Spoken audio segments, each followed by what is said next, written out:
The underestimated species, the massive space station Omega-7, hung in the void like a metallic flower. Its 12 petals, each representing one of the greatest civilizations in the galaxy. At its center, the Nexus Council chambers buzzed with activity, as representatives from across known space gathered for their monthly assembly. The air shimmered with translation fields, allowing dozens of different species to communicate seamlessly. Councilor Vex of the Saurian Dominion stood at the center podium, his scales gleaming under the artificial lights. The reptilian being was ancient even by galactic standards, having witnessed the rise and fall of countless civilizations during his 4-century lifespan. His yellow eyes swept across the assembled delegates as he prepared to address a matter that had been brought to his attention by the Exploration Division. "Fellow counselors," Vex began, his voice carrying the weight of authority that came from ruling over 300 star systems. "Our scouts have discovered yet another primitive world on the outer rim of the galaxy. The inhabitants call themselves humans, and they reside on a small blue planet they have named Earth." General Voss of the Hive Collective clicked his mandibles in what passed for amusement among his species. The insectoid commander's compound eyes reflected the chamber's lights as he leaned forward in his specialized chair. "Another backwards species, I presume? How disappointing. We have conquered over 1,000 such worlds. What makes this one worthy of our attention?" Vex activated a holographic display that showed Earth rotating slowly in space. The planet looked peaceful and unremarkable, covered in blue oceans and white clouds. What makes them interesting is their complete lack of awareness regarding galactic civilization. They have only recently achieved faster-than-light travel, and their technology appears to be centuries behind our own. The chamber erupted in sounds of amusement. Chittering, buzzing, and electronic harmonics filled the air as representatives from 12 different species found humor in the situation. To them, discovering a primitive world was like finding a new plaything. Ambassador Krill of the Crystalline Confederation projected thoughts of mockery directly into the minds of those present. The being's body was composed of living crystal that pulsed with different colors as it communicated. "Perhaps we should add them to our collection of primitive artifacts," the mental voice suggested. "They could serve as an interesting study in evolutionary failure." Vex raised one clawed hand for silence. "Actually, I have a proposal that might interest you all. Our military academies have been requesting live targets for training exercises. These humans could provide the perfect opportunity for our junior officers to gain real combat experience."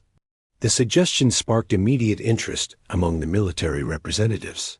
Commander Zect of the Plasma Lords, a being composed entirely of contained energy, flickered with excitement. "How many ships do they possess? What level of threat assessment are we looking at?" "Our intelligence reports indicate they have approximately 100 vessels total," Vex replied. "Most are confined to their home system, and their largest warship measures only 800 meters in length.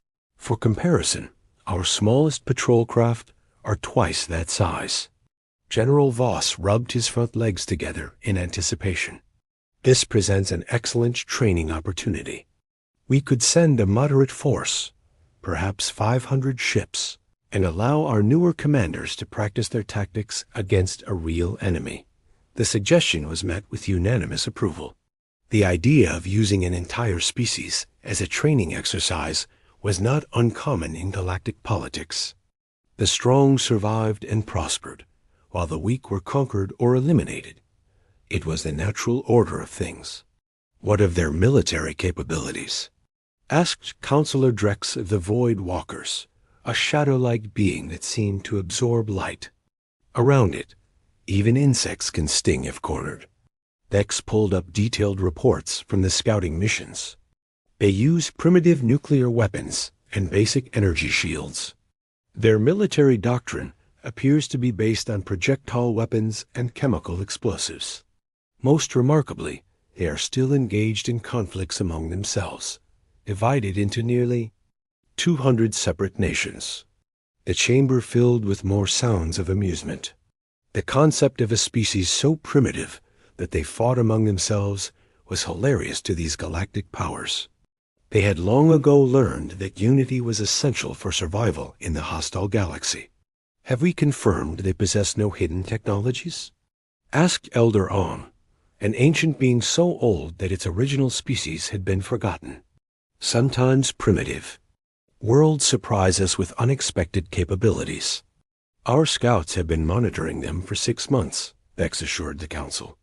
They are exactly what they appear to be, a young species that has barely learned to leave their home world. They have no knowledge of quantum mechanics, dimensional manipulation, or any of the advanced sciences that true civilizations master. The vote was called and passed without opposition. Earth would be conquered by a training fleet as a military exercise. It would be more of a demonstration than a battle, designed to give young officers experience in overwhelming primitive defenses. The Nexus Council planned their training exercise. Captain Zephyr Kane stood on the bridge of the ESS Prometheus, humanity's most advanced warship. The vessel was sleek and white, with flowing lines that gave it an almost organic appearance. To alien eyes, it would appear unremarkable, just another primitive ship built by a species that barely understood the basics of space travel. Kane was a veteran of Earth's space program, having served for 25 years as humanity pushed outward into the galaxy. She had short gray hair and sharp blue eyes that missed nothing.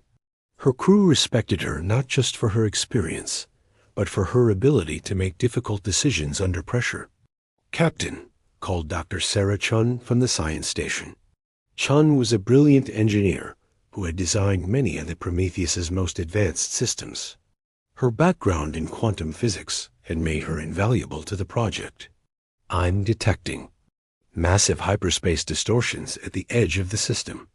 Multiple contacts, all moving in our direction. Kane walked over to examine the readings. The energy signatures were unlike anything in Earth's databases, clearly indicating alien technology. How many contacts, Doctor? It's difficult to determine exactly. The signatures are overlapping, but I estimate at least 400 to 500. Vessels. They're maintaining a formation that suggests military intent. Commander Torres, the ship's tactical officer, looked up from his console with concern. The young officer had been born on Mars and had trained at the best military academies. Earth had to offer. Captain, if those are warships, we're severely outnumbered. Should we contact Earth Defense Command? Kane considered the options carefully. The Prometheus was alone in deep space, conducting what was supposed to be a routine survey mission. Earth's main fleet was weeks away, and there was no time to mount a proper defense. No, Commander. By the time reinforcements arrive, it will be too late. We're Earth's first line of defense. But Captain, Sean protested, it's just us against hundreds of them. Our conventional weapons would be useless against those numbers. Kane smiled slightly, an expression that would have worried anyone who knew her well. Doctor, I think it's time we showed the galaxy what human ingenuity can accomplish. Activate the quantum core and prepare all experimental systems for combat deployment. The bridge crew exchanged glances. They had trained with the Prometheus's advanced systems for years, but had never used them in actual combat. The technology was revolutionary, developed in secret by Earth's best scientists over the past 2 decades. It represented humanity's greatest achievement in theoretical physics. Quantum core coming online, reported Lieutenant Park from the engineering station. All experimental systems are responding normally. We're ready to test everything we've worked for. As the alien fleet approached, none of them suspected that the small human ship waiting to meet them carried technology that would revolutionize their understanding of what was possible. The Prometheus looked like just another primitive vessel, but appearances could be deceiving. The Nexus Council's training fleet dropped out of hyperspace in perfect formation. their dark hulls blotting out the stars. Each ship was a masterpiece of military engineering, designed to project power and intimidate enemies. The flagship, a massive dreadnought called the Apex Predator, was over 3 kilometers long and bristled with weapons capable of destroying entire moons. Asterisk. Admiral Corvex of the metallic hegemony stood on the bridge of his flagship, studying the tactical displays with satisfaction. The formation was flawless, designed to demonstrate the overwhelming superiority of galactic civilization. His species had evolved from machines, becoming living metal beings with perfect logical minds. "All ships report ready for combat," announced his tactical officer. "The training exercise can begin at your command." Corvex nodded and studied the sensor readings showing the human response. He expected to see panic, perhaps desperate attempts to flee or surrender. Instead, his sensors showed something unexpected: a single small ship moving to intercept his entire fleet. Curious, Corvex mused. Are the humans attempting to negotiate? Or are they simply too primitive to understand the hopelessness of their situation? The answer would prove to be neither, and the discovery would change everything the galaxy thought. It knew about the species called humanity. Asterisk the revelation of human ingenuity, the ESS. Prometheus glided through space with deceptive calm, its quantum engines humming with barely contained power. On the bridge, Captain Kane studied the approaching alien fleet through the main view screen. 500 warships arranged in perfect formation, each one larger than anything humanity had ever built. To most observers, it would seem like certain death for the lone human vessel. "Open a communication channel," Kane ordered, her voice steady despite the overwhelming odds. "Let's see if we can resolve this peacefully." The main screen flickered to life, showing the bridge of the alien flagship. Admiral Corvex appeared, his metallic features gleaming under the harsh lights of his command center. His red optical sensors focused on Kane with mechanical precision. "I am Admiral Corvex of the Nexus Council Fleet," the alien announced, his voice carrying the cold authority of a being who had conquered dozens of worlds. "You are captain of the primitive vessel that dares to challenge our armada. I offer you one chance to surrender before we demonstrate why your species is unfit for galactic civilization." Kane remained calm, her hands clasped behind her back. "I am Captain Zephyr Kane of the Earthship Prometheus. You are in violation of human territorial space. I'm ordering you to withdraw immediately." The bridge of the alien flagship erupted in mechanical laughter. The sound was harsh and grating, like grinding metal. To Corvex and his crew, the idea of a single primitive ship making demands was absurd beyond comprehension. "You're territorial." "Space?" Corvex repeated, his optical sensors flashing with amusement. "You face 500 warships with a single vessel that our smallest escort could destroy. What possible threat could you pose to us?" "You're about to find out," Kane replied simply, then cut the transmission. On the Prometheus bridge, the crew worked with practiced efficiency. Dr. Chun's fingers flew across her console as she brought the ship's most advanced systems online. "Captain, quantum field generators are at full power. Phase shift systems are responding normally. We are ready to engage." Commander Torres checked his tactical displays one final time. "All weapon systems are armed and ready. Defensive systems are at maximum efficiency. The ship is prepared for combat." Kane nodded and walked to the center of the bridge. "Remember, everyone, we're not just fighting for ourselves. We're fighting for Earth, for humanity, and for the right to exist as a free species. Show them what human determination looks like." Aboard the Apex Predator, Admiral Corvex watched the human ship with growing curiosity. The vessel remained motionless, making no attempt to flee or call for reinforcements. Either the humans were incredibly brave or incredibly foolish. "All ships target the human vessel," Korvex commanded. I want overwhelming firepower concentrated on that ship. This will serve as a demonstration of what happens to species that resist the Nexus Council. The entire fleet opened fire simultaneously. 500 ships unleashed their full arsenal in a coordinated barrage that lit up the darkness of space. Energy beams, plasma bolts, and antimatter missiles converged on the Prometheus in a display of destruction that could have reduced a small moon to atoms. The barrage struck the human ship directly, creating an explosion of light and energy that could be seen across the star system.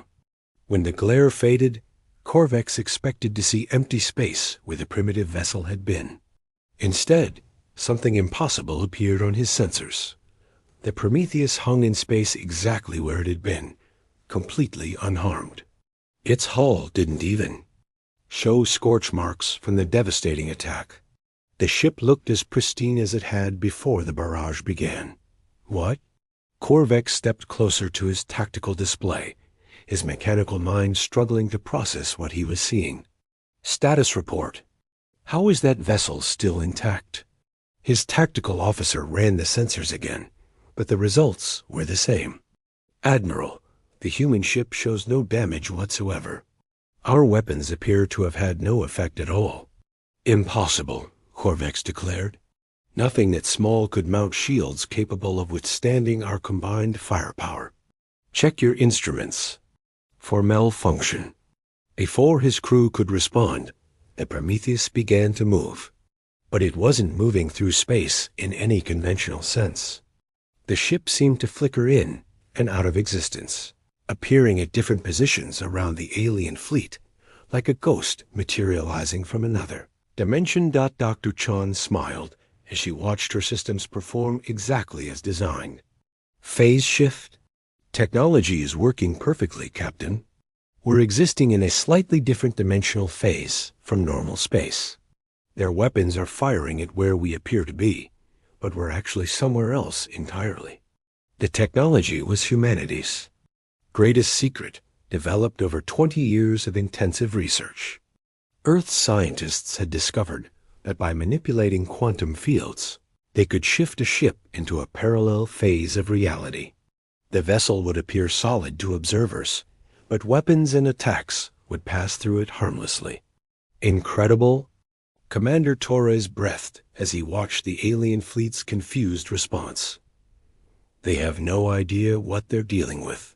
Captain Kane activated the ship's communication system, broadcasting on all frequencies so every ship in the alien fleet could hear her words.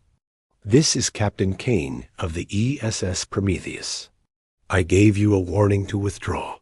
You chose to ignore it. Now you'll learn why that was a mistake. The Prometheus positioned itself at the center of the alien formation, its hull beginning to glow with an eerie blue light. Throughout the ship, systems that had never been used in actual combat came online for the first time. Humanity's greatest weapon was about to be revealed to the galaxy. What are those energy readings? Korvex demanded, his optical sensors flashing with alarm.